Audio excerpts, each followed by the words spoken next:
हरे कृष्णा। राधे राधे दोस्तों, आप सभी का बहुत बहुत स्वागत है हमारे अपने चैनल पूनम की भक्ति में।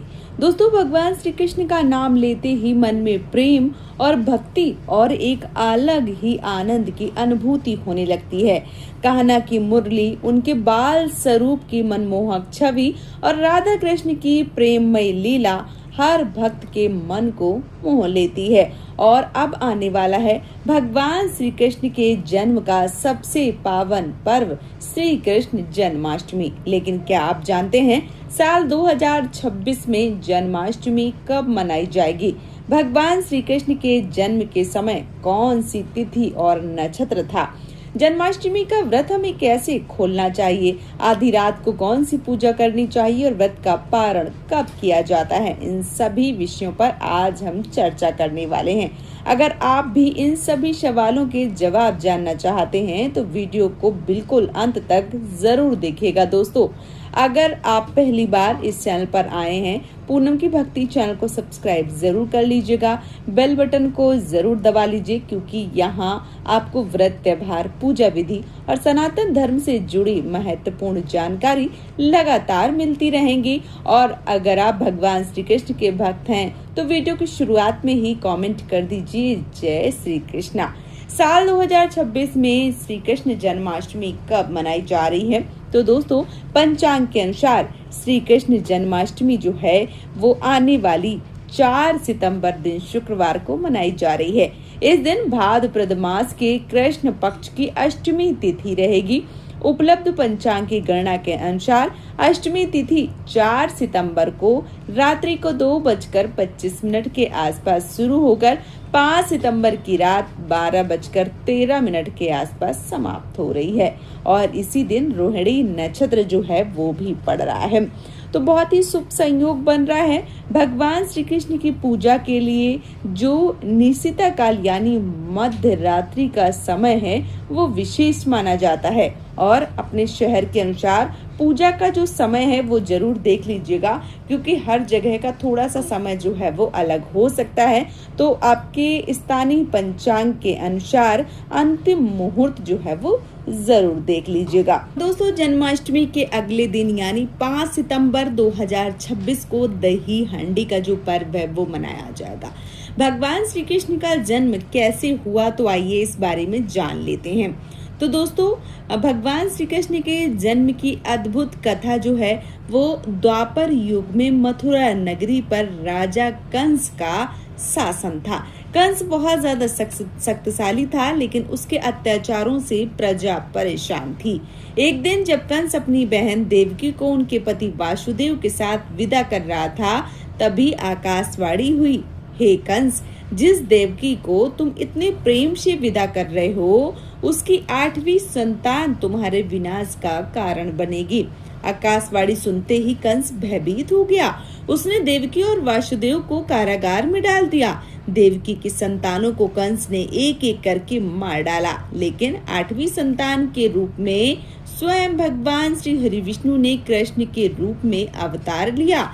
जब आधी रात के समय भगवान श्री कृष्ण का जन्म हुआ, तब कारागार में एक दिव्य प्रकाश फैल गया। भगवान श्री कृष्ण ने वासुदेव को दर्शन दिए और कहा कि वे उन्हें गोकुल में नंद बाबा और यशोदा मैया के घर छोड़ आए। उसी समय कारागार के सभी बंधन खुल गए और पहरेदार गहरी नींद में सो गए। वासुदेव जी बाल कृष्ण को टोकरी में रखकर यमुना नदी पार करने के लिए निकल पड़े। यमुना नदी तूफान पर थी, लेकिन भगवान श्री कृष्ण की कृपा से वासुदेव जी सुरक्षित गोकुल पहुंच गए। वहां उन्होंने बाल कृष्ण को यशोदा मैया के पास सुला दिया और उनके साथ जन्मी कन्या को लेकर मथुरा वापस लौट आए। जब कंस ने उस कन्या को मारने का प्रयास किया तो वह देवी के रूप में प्रकट हुई और कंस को चेतावनी दी, तुम्हारा विनाश करने वाला जन्म ले चुका है। इसके बाद भगवान श्री कृष्ण का बाल रूप में गोकुल और वृंदावन में पालन पोषण हुआ। अब बात करते हैं कि जन्माष्टमी का व्रत हमें कैसे रखना चाहिए। तो दोस्तों, जन्माष्टमी के दिन भक्त अपनी श्रद्धा और सामर्थ्य के अनुसार व्रत रखते हैं। सुबह स्नान करके साफ वस्त्र धारण करें और पूजा स्थान की साफ सफाई करें। भगवान श्री कृष्ण या लड्डू गोपाल की सुंदर प्रतिमा स्थापित करें। भगवान को पीले वस्त्र पहनाएं और उन्हें फूलों से सजाएं।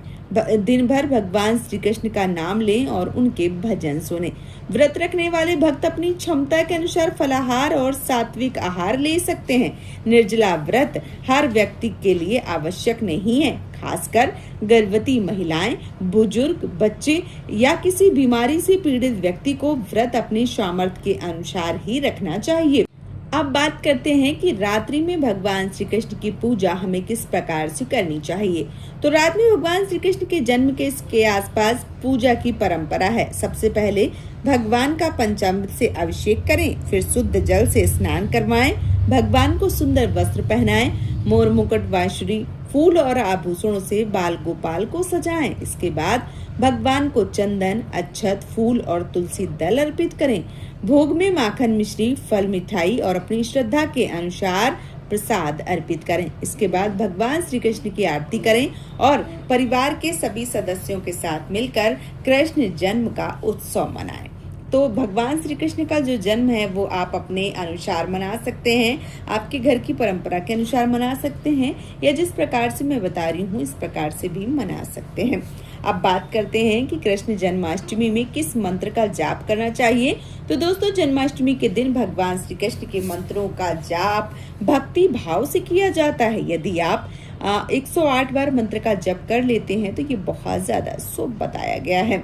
इस दिन ओम नमो भगवती वासुदेवाय नमः मंत्र का जप जरूर करें और भगवान श्री कृष्ण का जो महामंत्र है हरे कृष्णा कृष्णा कृष्णा हरे हरे, हरे राम राम राम हरे हरे, इस मंत्र का भी जाप किया जा सकता है। और मान्यता है कि भगवान का नाम लेने से मन को शांति और भक्ति की अनुभूति होती है, इसलिए आपको नाम जो है वो जरूर लेना चाहिए। दोस्तों, अब बात करते हैं कि जन्माष्टमी के दिन हमें किस काम के लिए संकल्प लेना चाहिए, या जन्माष्टमी के दिन हम क्या संकल्प ले सकते हैं। आइए जान लेते हैं। दोस्तों, जन्माष्टमी केवल व्रत रखने और पूजा का दिन नहीं होता है, यह भगवान श्री कृष्ण के जीवन और उनके संदेश को अपने जीवन में उतारने का भी दिन होता है। इस दिन संकल्प लें कि हम अपने माता पिता का सम्मान करेंगे, किसी जरूरतमंद की सहायता करेंगे, किसी के साथ जानबूझकर बुरा व्यवहार नहीं करेंगे, अपने मन में अहंकार, क्रोध और ईर्ष्या को कम करने का प्रयास करेंगे और सबसे जरूरी हर परिस्थिति में भगवान श्री कृष्ण पर विश्वास रखेंगे, क्योंकि भगवान श्री कृष्ण ने गीता में कर्म और धर्म का मार्ग बताया है। भगवान श्री कृष्ण ने इस दिन हमें प्रार्थना जो है वो जरूर करनी चाहिए। और दोस्तों, इस बार जो रोहिणी नक्षत्र है वो भी बन रहा है, बहुत ही शुभ संयोग, क्योंकि कई वर्षों बाद ऐसा नक्षत्र आता है, ऐसा एक तरीके से समय आता है जो बहुत ज्यादा श्रेष्ठ होता है। और जिस दिन रोहिणी नक्षत्र पड़ता है तो उस दिन भगवान श्री कृष्ण का जन्मोत्सव मनाना यानी जन्माष्टमी पर्व मनाना बहुत ज्यादा शुभ होता है। तो आप आने वाली 4 सितंबर को जन्माष्टमी का पर्व जो है वो जरूर मनाइए। इसके साथ ही साथ दोस्तों, अब हम इस वीडियो में आप सभी को श्री कृष्ण से जुड़ी एक छोटी सी प्रार्थना जो है वो बता देते हैं। और प्रार्थना जो है वो कुछ इस प्रकार से है। हे नंदलाल, हे मुरलीधर, मेरे घर परिवार पर अपनी कृपा बनाए रखना, मेरे परिवार में सुख शांति और प्रेम बनाए रखना, जो परेशान है उनकी परेशानी दूर करना, जो दुखी हैं उनके जीवन में खुशियां भरना, जो बीमार हैं उसे स्वस्थ करना और हम सभी को सत्य और धर्म के मार्ग पर चलने की शक्ति देना। हे कहना, हमारे घर में हमेशा आपकी भक्ति बनी रहे, हमारे मन में राधा कृष्ण का प्रेम हमेशा बना रहे।